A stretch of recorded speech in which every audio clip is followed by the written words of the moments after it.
teman-teman semua, apa kabarnya hari ini? Teman-teman, kembali lagi bersama Mimin tentunya di cerita novel romantis. Nah, teman-teman, ayo kita gaspol. Bab 105 sampai 106. Montir cantik milik CEO. Konferensi pers yang sudah selesai beberapa menit lalu itu, ternyata ditayangkan secara langsung di beberapa stasiun televisi swasta. Bahkan hanya selang beberapa menit berlalu konferensi pers tersebut sudah menjadi trending topik dan menduduki urutan pertama. Rupanya masyarakat sangat antusias ingin tahu bagaimana kehidupan pribadi para konglomerat tersebut. Atau mungkin karena keluarga Barus sudah menjadi kiblat kehidupan orang kaya yang bergelimang harta, namun penuh dengan kedermawanan jadi membuat banyak orang semakin penasaran seberapa besar celah dan kesalahan yang mereka perbuat. Ya, bukan rahasia umum lagi bagaimana dermawannya keluarga Barus.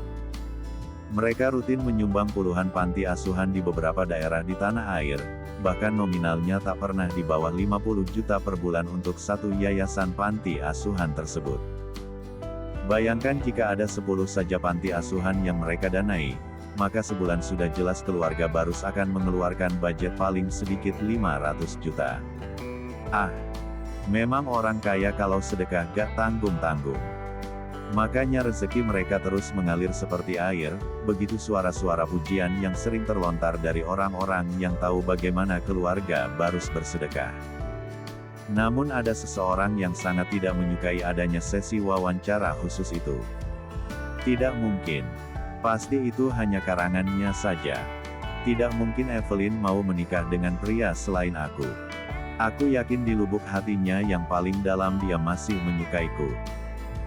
Seorang pria yang sedang berada di kamar presiden suite sebuah hotel bintang 5, tidak sengaja melihat acara siaran langsung di salah satu stasiun televisi. Meski tidak begitu lancar dalam berbicara dengan bahasa Indonesia, namun pria itu mengerti apa yang dibahas dalam wawancara tersebut. Aku harus menemui Evelyn sekarang. Setelah mematikan televisi, pria itu pun bergegas mengambil jaketnya dan langsung keluar dari kamar hotel tersebut.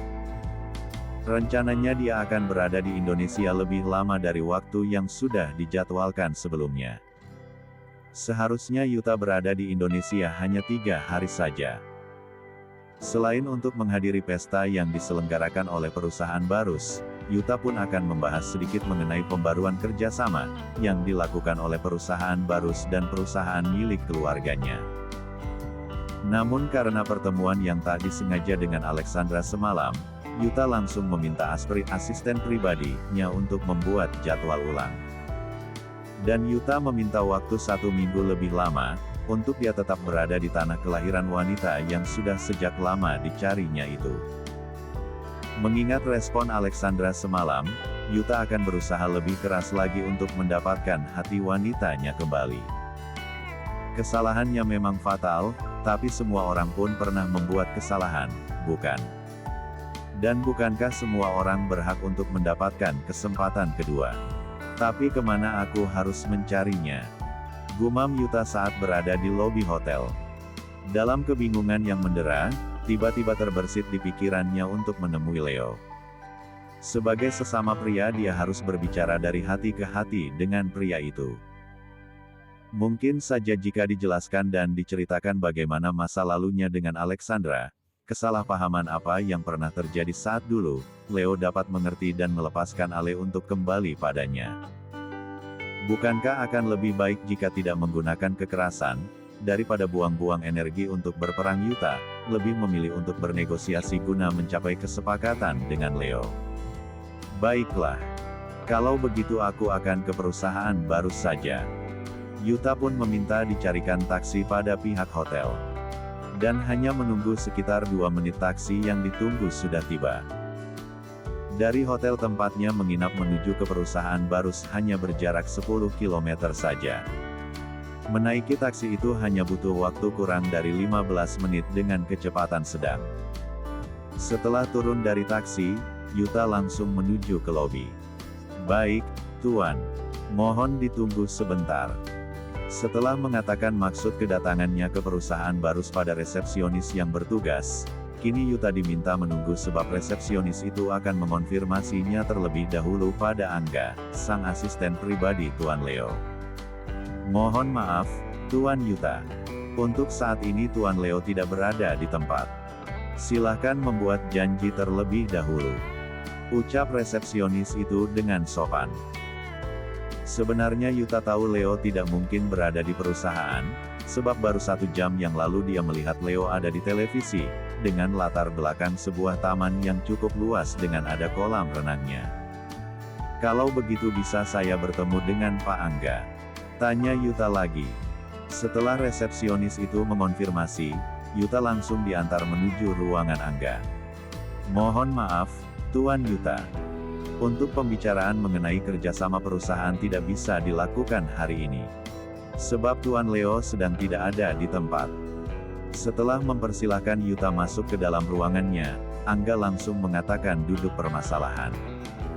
Hari ini Leo tidak mungkin datang ke perusahaan. Banyak masalah yang harus dia kerjakan selain masalah perusahaan. Dan Angga memaklumi hal itu.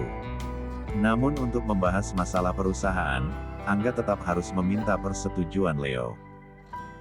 Meskipun mendapat kepercayaan besar dari atasannya, tapi tidak serta-merta membuat Angga berani mengambil keputusan tanpa diketahui oleh Leo. Oh, saya datang ke sini bukan untuk membahas masalah perusahaan. Sahut Yuta pada Angga. Angga menautkan alisnya. Saya ke sini untuk meminta Anda menghubungi Tuan Leo. Saya ingin bertemu dengannya. Ini masalah pribadi. Cerocos Yuta lagi tanpa memperdulikan kebingungan di wajah Angga. Yuta memang tidak memiliki nomor ponsel pribadi Leo. Karena tidak sembarang orang yang Leo izinkan untuk memiliki nomor ponselnya. Yuta pun hanya memiliki nomor Angga, asisten pribadi si Raja Hutan itu. Setelah menimbang beberapa saat, akhirnya Angga mencoba menghubungi tuannya. Angga hanya merasa tidak enak jika menolak permintaan Yuta. Karena kerjasama yang dua perusahaan itu jalin sudah sangat lekat dan tak pernah terjadi konflik apapun sejak kerjasama itu dibangun. Ada apa? Tanya Leo di balik sambungan saat sudah terhubung. Maaf mengganggu, Tuan. Di perusahaan ada Tuan Yuta. Beliau ingin bertemu dengan Anda. Apa masalah perusahaan? Jika iya, katakan besok saja. Hari ini aku sibuk. Bukan, Tuan. Beliau bilang masalah pribadi. Terdengar dari balik sambungan itu helaan nafas Leo yang berat. Sepertinya dia tengah menimbang sesuatu, sebab beberapa detik berlalu dengan kesunyian. Baiklah. Setengah jam lagi di hotel milik istriku. Tut tut tut. Sambungan itu pun langsung diputus sepihak oleh Leo, seperti biasanya. Angga pun sudah tidak heran lagi. Tuan Leo bersedia bertemu, Tuan. Setengah jam lagi di Emerald Palace Hotel, Tuan. Yuta termangu. Astaga.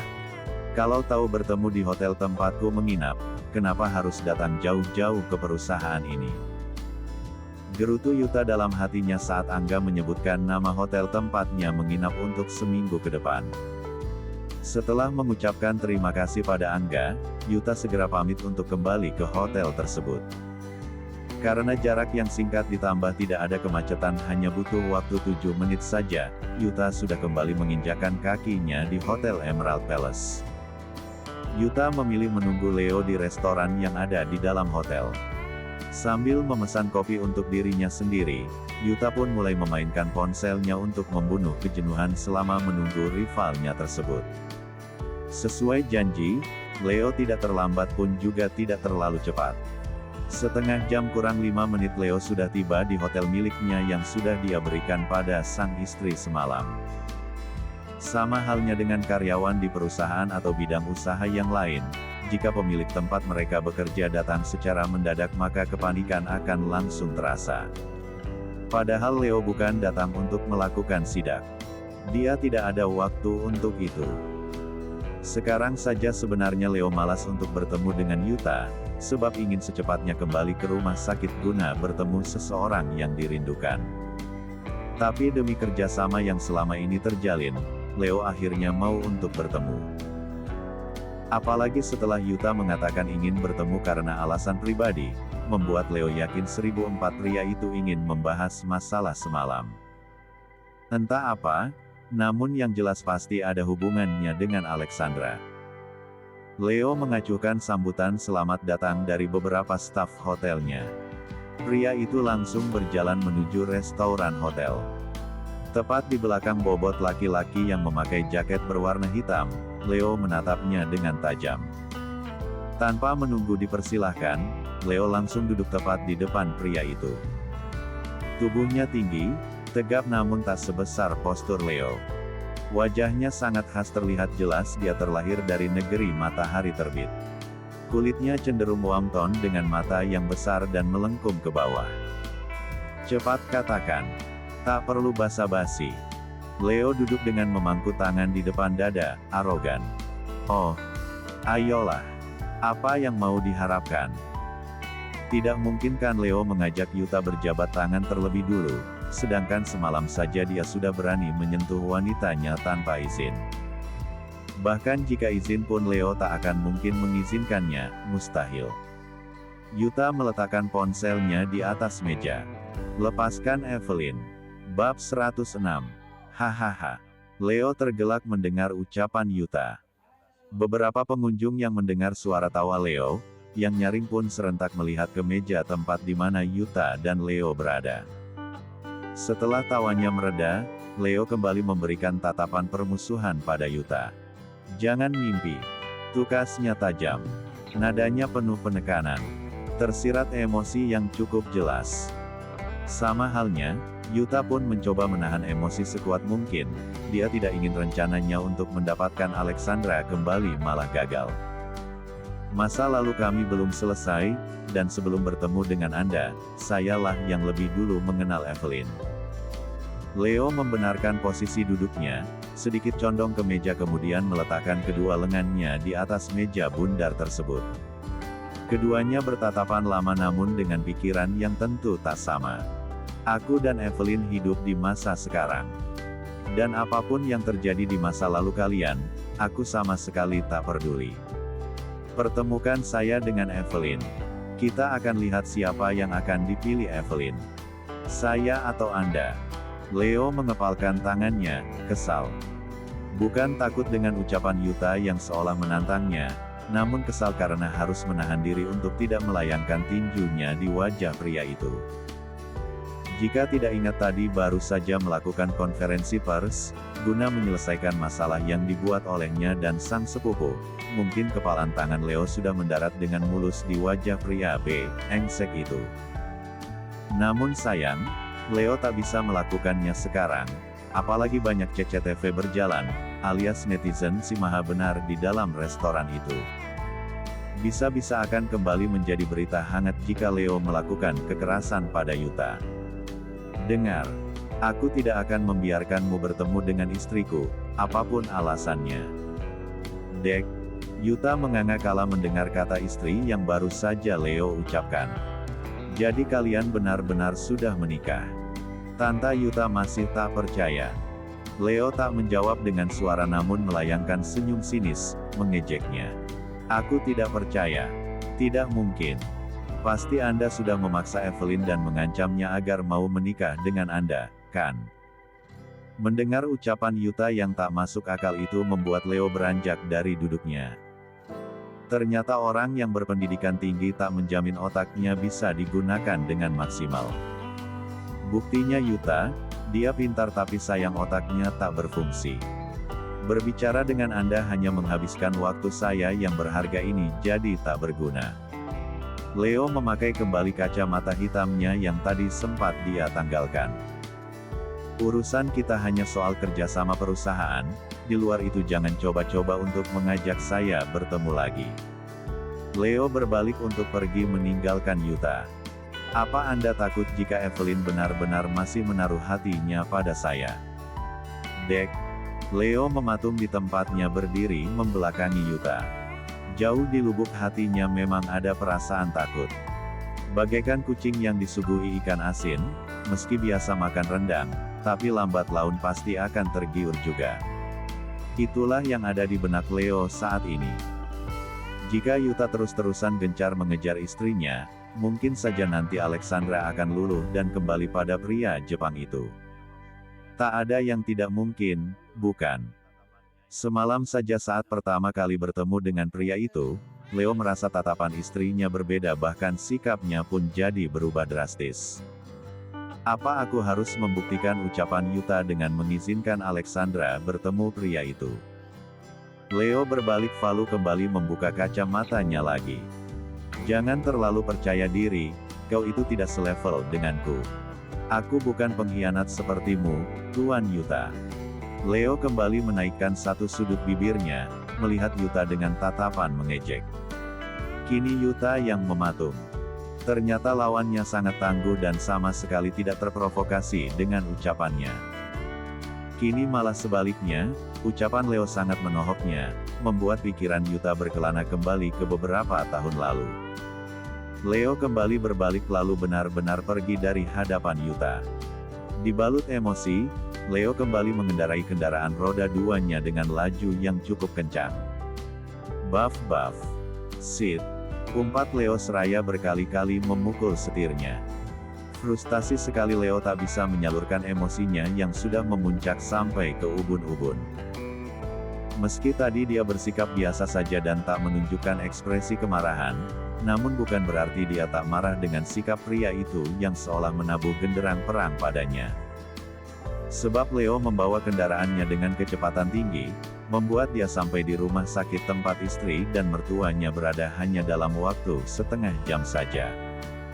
Namun saat sudah berada di parkiran, Leo tak langsung turun dan masuk ke dalam rumah sakit tersebut. Dia harus menetralkan dulu amarahnya sebelum nanti bertemu dengan sang istri.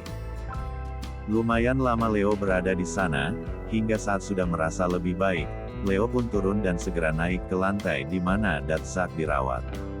Sret, Leo menggeser pintu ruangan itu. Bro. Belum tubuhnya masuk sempurna ke dalam ruangan, seseorang sudah menabrak dada bidangnya dan memeluknya dengan erat. Senyum Leo mengembang sangat lebar saat merasakan tangan sang istri melingkar di P1 gangnya. Kenapa lama sekali? Tanya Ale dalam P3 lukan sang suami. Terlihat dari Leo berdiri, mertuanya sedang tertidur. Leo lalu mengalihkan pandangan ke bawah, menunduk untuk melihat wajah yang dirindukannya. Aku rindu. Perlahan Ale mengangkat kepalanya, mendongak hingga tatapan mereka pun lurus bertemu. Darah Leo berdesir mendengar kata rindu yang terdengar sangat indah di telinganya. Leo menangkup wajah sang istri lalu mengecup setiap inci wajah mungil itu dari mulai kening, kedua mata, kedua pipi Ale, hidung, dagu dan tak lupa bibir Ale pun tak lepas dari kecupannya yang hangat itu. Sebenarnya tanpa Leo tahu, Ale pun sudah melihat wawancara yang dilakukan suaminya di televisi yang ada di ruangan Datsak. Ale menyalakan televisi pun tidak sengaja, dia hanya bosan sebab Datsak tertidur setelah diberi obat oleh dokter, apalagi ponsel Ale juga tak ada, membuatnya tak tahu harus melakukan apa selain menonton televisi sambil menunggu suaminya kembali. Dan Ale sudah mendengar semua pernyataan Leo dalam konferensi pers tersebut. Ale merasa dirinya wanita paling beruntung karena begitu disayangi oleh Leo. Meskipun pertemuan mereka singkat namun keseriusan Leo mampu membuatnya luluh, dan setelah melihat wawancara tadi, semakin membuat cinta di hatinya tumbuh subur untuk si raja hutan itu. Ale memejamkan matanya menikmati setiap kecupan yang diberikan sang suami. Setelah saling meluapkan rindu, Ale pun menuntun suaminya untuk duduk di sofa ruang perawatan itu. Kamu sudah makan? Tanya Ale tak melepaskan tangannya yang terus melingkar di tangan Leo. Senyum Leo pun tak pernah lepas dari B1 birnya yang sedikit tebal dan kemerahan itu. Belum. Kamu? Tanya Leo seraya menyelipkan anak rambut ke belakang telinga sang istri. Ale menggeleng. Kita pesan makanan saja, ya. Kasihan Dedi sendirian kalau kita makan di luar. Kalian makan malam di luar saja. Dat tidak apa-apa. Dek. Suara Datsak membuat Leo dan Ale terperanjat, kaget. Mereka pun menoleh ke arah hospital bed tempat di mana Dedinya terlelap tadi. Dat. Ale segera bangun dari duduknya dan menghampiri Datsak. Leo pun mengikuti dari belakang. Jangan pikirkan Dedi. Kalian pergi saja. Dat tidak apa-apa, ujar Datsak yang masih sedikit lemah. Ale menggeleng. Tidak, Dat. Kami bisa makan di sini, kok. Iya kan, Mas? Ale menoleh ke arah Leo untuk meminta dukungan, tapi bukannya menjawab, Leo malah bengong menatapnya dengan tatapan yang sulit diartikan. Ale menarik ujung baju sang suami guna mengembalikan kesadaran pria itu lagi. Iya, kan? Ale kembali menanyakan hal yang tadi belum terjawab. Ah, iya sayang. Kita bisa makan di sini. Jawab Leo terbata, sungguh jantungnya tak berhenti berdebar kencang. Istrinya ini selalu bisa membuatnya kehabisan kata. Datsak menahan senyum dan mengerti. Menurut Datsak, ucapan menantunya itu bak ajas ironi, bertentangan. Kalimatnya menyetujui namun nada dan sorot matanya tak sama. Datsak pernah muda, tak mungkin dia tidak mengerti arti di balik kalimat yang Leo ucapkan barusan. Sudah, tidak apa-apa.